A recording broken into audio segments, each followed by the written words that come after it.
You know, I spend my days immersed in the history of this country, reading what has been done to Black, Brown, Indigenous, Mexican, and Asian communities. I'm Black, so I am fully aware of what occurs to our communities present day. So when I come across stories about what has been done, and I'm shaken, I get up. I take a walk. I do some deep breathing. I read werewolf fan fiction. I become immersed in RuPaul's Drag Race. But sometimes, just sometimes, I come across something that's a little too much. And that's what all of last week was. All of last week was just too much, which tells me that I need to take a break. Yeah, because it wasn't anything I hadn't read before. Not really.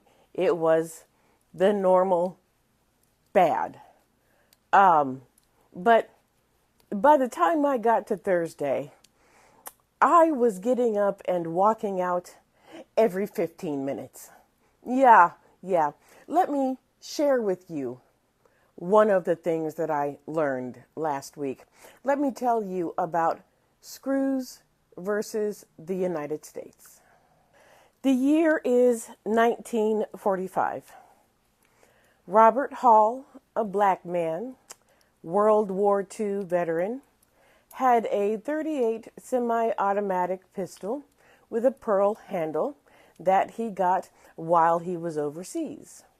Back home in Baker County, Georgia, he was being harassed by County Sheriff Claude M. Screws.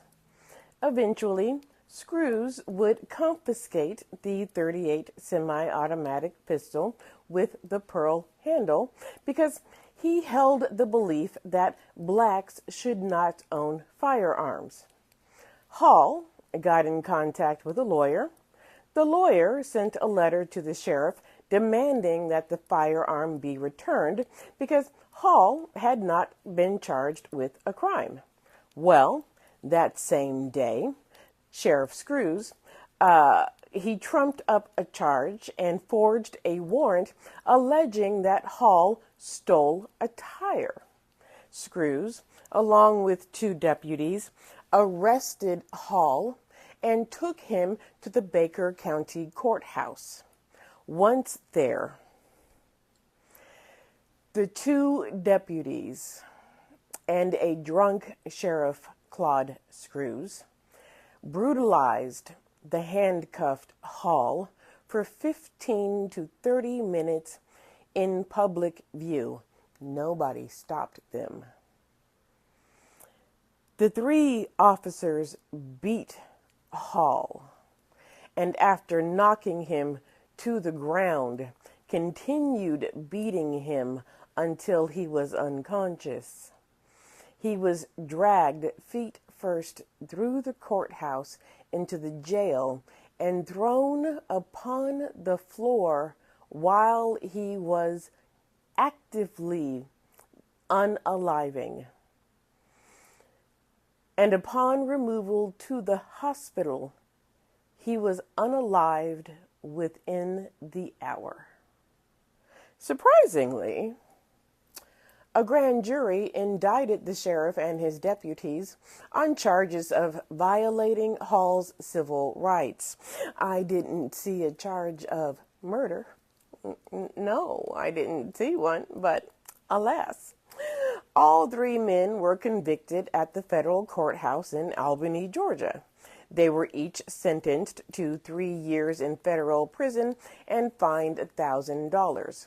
The conviction was upheld by the circuit court and then appealed to the Supreme Court. I want to take a minute. This is 1945. This is Jim Crow South in Georgia, rural Georgia. And they managed to charge them, indict them, charge them, and convict them. This would have been unheard of in Jim Crow South, but it happened. Okay? Okay.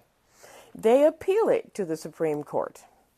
The Supreme Court ruled that the federal government had not shown that the sheriff had the intention of violating Hall's civil rights when he unalived him. It came down to whether or not the sheriff and his deputies willfully intended for the unaliving of Robert Hall. When a statute requires an individual to perform an action willfully, the individual is responsible for not only the action, but also the consequences of that action. They determined that the trial judge did not give accurate instructions to the jury on the meaning of the statutory term willfully, on the legal term willfully. So they sent the case back and ordered a new trial. Now, I didn't see where there was a new trial. I didn't see that one was held.